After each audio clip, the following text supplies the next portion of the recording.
À peu près jamais dans l'histoire de l'humanité n'a-t-on autant parlé de la fin des temps qu'aujourd'hui. Le retour du Christ est devenu un sujet fréquent tant parmi les chrétiens que sur Internet. Et l'un des passages bibliques les plus utilisés par ces personnes est le chapitre 24 du livre de Matthieu, où Jésus parle de ce qui arrivera au monde avant son retour. C'est pourquoi, dans cette vidéo, nous ferons une analyse de tout ce que le Seigneur a réellement dit à ses apôtres sur les jours à venir. Mais avant de commencer, je voudrais vous demander de cliquer sur « J'aime », de vous abonner à ma chaîne et d'activer la cloche pour être averti par YouTube chaque fois que je publie une nouvelle vidéo. D'accord? Allons-y. Le chapitre 24 de Matthieu rassemble le dernier grand discours de Jésus avant sa mort, se concentrant sur la fin des temps, son retour et le grand jugement. Mais avant de comprendre ce que Jésus a dit là-bas, il est nécessaire de comprendre tout le contexte de ce moment-là. Pour cela, revenons au chapitre 23, où nous voyons Christ parler à une grande foule dans le temple à Jérusalem. À ce moment-là, Jésus critiquait la posture des pharisiens et des scribes qui prêchaient, mais ne vivaient pas selon la parole de Dieu. Ensuite, il a prononcé des paroles sévères au peuple juif. Voyons ce qu'il a dit. « Jérusalem, Jérusalem, qui tue les prophètes et qui lapide ceux qui te sont envoyés. Combien de fois ai-je voulu rassembler tes enfants, comme une poule rassemble ses poussins sous ses ailes, et vous ne l'avez pas voulu. Voici, votre maison vous sera laissée déserte. Car je vous le dis, vous ne me verrez plus désormais, jusqu'à ce que vous disiez, « Béni soit celui qui vient au nom du Seigneur. » Et juste après cela, le chapitre 24 commence en racontant que Jésus quitta le temple avec ses disciples.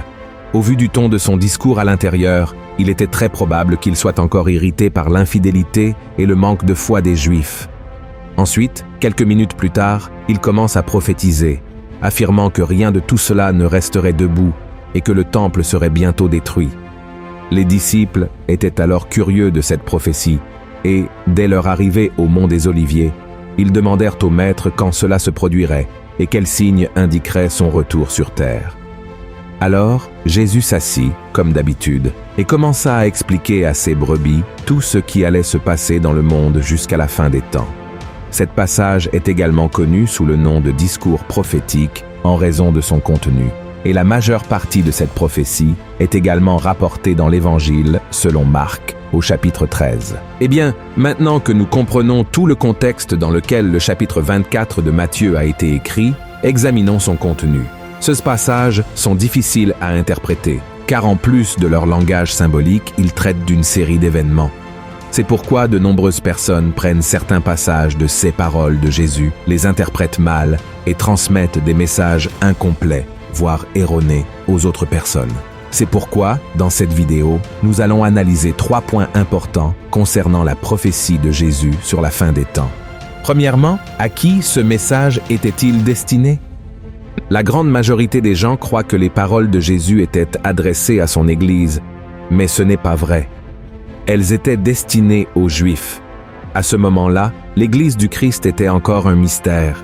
Elle ne serait incluse dans l'œuvre de Dieu qu'à la Pentecôte et serait révélée ultérieurement à travers les lettres de l'apôtre Paul, vous comprenez? Il est donc nécessaire de préciser que les événements prophétisés par Jésus traitent uniquement de la situation des Juifs pendant la grande tribulation avant son retour. De plus, le chapitre 24 de Matthieu aborde les faux prophètes et les faux Christ qui apparaîtront pour tromper le peuple. Ces personnes suscitées par Satan représentent un danger pour Israël qui ne croit pas que Jésus est le Messie et qu'il est déjà venu une fois dans le monde. Et nous, qui sommes l'Église du Christ, nous devons nous préoccuper davantage des faux enseignants, des faux apôtres et des faux prédicateurs, en plus de savoir discerner les esprits afin que personne d'entre eux ne nous éloigne des voies du Seigneur. Amen. Une autre preuve que les Juifs sont la cible de la prophétie de Christ concernant la fin des temps est que Jésus parle du terrible sacrilège. Ici, Jésus parle de la terre juive, du temple et des sacrifices que Daniel avait déjà prophétisés depuis longtemps. Notez encore que dans le verset 16 du chapitre 24 de Matthieu, Jésus dit que ceux qui seront en Judée doivent fuir vers les montagnes. Cela concerne clairement Israël, car dans tout le Nouveau Testament, il n'y a pas une seule passage où Jésus ou l'un de ses apôtres demande à l'Église de fuir vers les montagnes.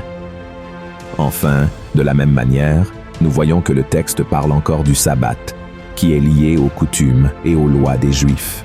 Il mentionne également la parabole du figuier, qui est une représentation symbolique de la nation d'Israël. Avez-vous compris? Le deuxième point que nous devons examiner est le moment où cette prophétie de Jésus commencera à se réaliser. Jésus a déclaré que personne, ni les anges du ciel, ni lui-même à ce moment-là, ne connaissait le jour et l'heure où cette prophétie s'accomplirait. Seul Dieu le savait, mais il a précisé que cela se produirait lorsque le monde s'y attendrait le moins. Examinons ce qu'il dit à ses disciples. Ce qui arriva du temps de Noé arrivera de même à l'avènement du Fils de l'homme. Car, dans les jours qui précédèrent le déluge, les hommes mangeaient et buvaient, se mariaient et mariaient leurs enfants, jusqu'au jour où Noé entra dans l'arche. Et ils ne se doutèrent de rien, jusqu'à ce que le déluge vint et les emporta tous. Il en sera de même à l'avènement du Fils de l'homme.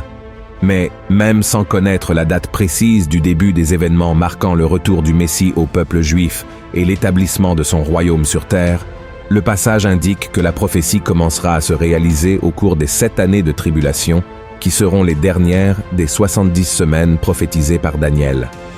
Une chose intéressante dans cette prophétie de Jésus est que tout est lié à ce que l'apôtre Jean a enregistré dans les chapitres 6 à 19 du livre de l'Apocalypse. Beaucoup croient que l'Église du Christ ne traversera aucun de ces événements, car elle aura déjà été enlevée, préservée de l'heure de l'épreuve. Au début de Matthieu 24, Jésus parle de la première moitié de la 70e semaine de Daniel. Au verset 8, Jésus déclare que tout cela sera le commencement des douleurs. Ces douleurs ne concernent pas une période quelconque, mais marquent le début du temps de la tribulation, comparé dans la Bible aux douleurs de l'accouchement d'une femme enceinte. Le début des douleurs comprend les 3 premières années et demie du temps de la tribulation, pendant lesquelles le monde sera gouverné par l'Antéchrist. Tout comme il existe des étapes initiales et finales dans les douleurs qui précèdent l'accouchement, ces dernières années se divisent également en 2 phases de 3 ans et demi. Notez qu'il existe un lien entre les paroles de Jésus au verset 4 à 8 et l'Apocalypse chapitre 6, où le Seigneur ouvre les sceaux et commence à répandre son jugement sur la terre. Examinons maintenant, par exemple, Matthieu chapitre 24, verset 5, où Jésus met en garde les Juifs contre les faux Christ qui tromperont beaucoup. Cela correspond exactement à ce qui se produira lorsque le premier sceau sera ouvert et que l'Antéchrist surgira pour tromper les gens et les dominer. Voyons ce que dit la Bible. Je regardais quand l'agneau ouvrit un des 7 sceaux et j'entendis l'un des 4 êtres vivants qui disait comme d'une voix de tonnerre, « Viens !» Je regardais et voici parut un cheval blanc. Celui qui le montait avait un arc, une couronne lui fut donnée, et il partit en vainqueur et pour vaincre. Et ensuite, toujours au verset 5, Jésus parle de guerre et de rumeurs de guerre qui se produiront. C'est précisément ce que l'ouverture du 2e sceau apportera à la terre et mettra fin à la paix. Voyez ce qui est écrit. Quand il ouvrit le second sceau, j'entendis le second être vivant qui disait « Viens !» Et il sortit un autre cheval, roux. Celui qui le montait reçut le pouvoir d'enlever la paix de la terre, afin que les hommes s'égorgeassent les uns les autres, et une grande épée lui fut donnée. Et ensuite, au verset 7, Jésus dit à ses disciples qu'une nation se lèvera contre une nation et que le monde sera touché par une grande famine, et cela est également lié à l'ouverture du 3e sceau de l'Apocalypse. Comparez la prophétie de Christ avec la vision de l'apôtre Jean. Quand il ouvrit le 3e sceau, j'entendis le 3e être vivant qui disait « Viens !» Je regardai, et voici, parut un cheval noir. Celui qui le montait tenait une balance dans sa main, et j'entendis au milieu des 4 êtres vivants une voix qui disait « Une mesure de blé pour un denier, et 3 mesures d'orge pour un denier, mais ne fais point de mal à l'huile et au vin. » Et enfin, toujours au verset 7, Jésus parle de divers événements qui coûteront la vie à des milliers de personnes, ce qui est lié à l'esprit de mort que le 4e sceau et le 4e cavalier de l'Apocalypse apporteront. Voyons ce que l'apôtre Jean a écrit. Quand il ouvrit le 4e sceau, j'entendis la voix du 4e être vivant qui disait « Viens !» Je regardai, et voici, parut un cheval d'une couleur pâle. Celui qui le montait se nommait la mort, et le séjour des morts l'accompagnait. Le pouvoir leur fut donné sur le quart de la terre pour faire périr les hommes par l'épée, par la famine, par la mortalité et par les bêtes sauvages de la terre.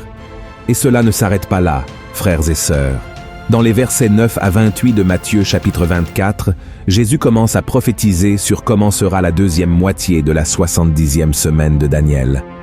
Pendant ce temps, beaucoup mourront en tant que martyrs, ce qui est lié au 5e sceau de l'Apocalypse. Des événements étonnants et de grands signes dans le ciel avec l'ouverture du 6e sceau annonceront l'arrivée du grand jour de la colère du Seigneur.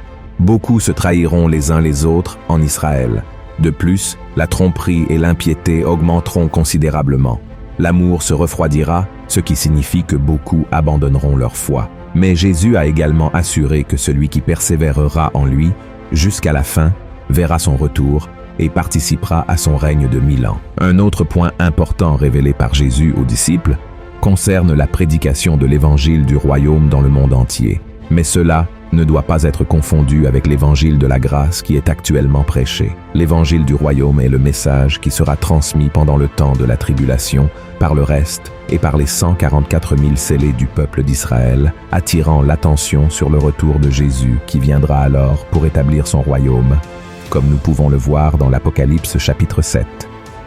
Et maintenant, j'aimerais revenir avec vous au verset où Jésus parle de l'abomination de la désolation, ou du sacrilège terrible que j'ai expliqué au début de cette vidéo, car beaucoup de gens croient que cette prophétie s'est déjà accomplie en l'an 70 après Jésus-Christ, lorsque l'Empire romain a détruit le temple.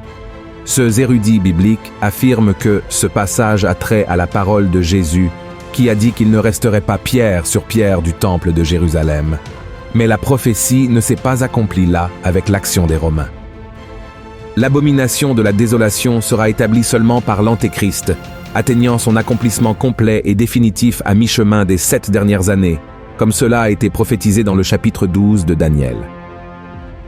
Cette prophétie de Daniel est clairement pour la grande tribulation, se référant à un temps de grande détresse, comme il n'y en a jamais eu auparavant pour le peuple juif. Et le troisième point que nous devons analyser, quel est le message que cette prophétie de Jésus nous apporte aujourd'hui?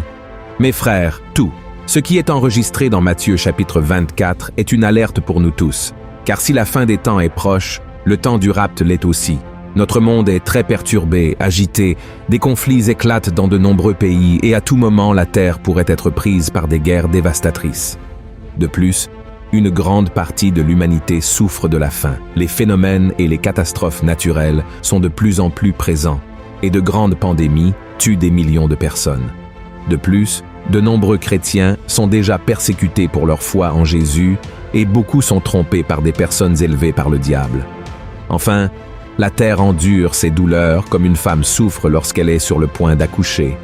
C'est pourquoi, mon cher frère et ma chère sœur, soyez prêts. Ne laissez pas l'ennemi vous distraire avec les plaisirs de ce monde ou ébranler votre foi, d'accord? Au lieu de cela, continuez à suivre Jésus, car il est le seul qui peut vous sauver et garantir votre demeure avec lui pour toute l'éternité. Amen. Que Dieu vous bénisse.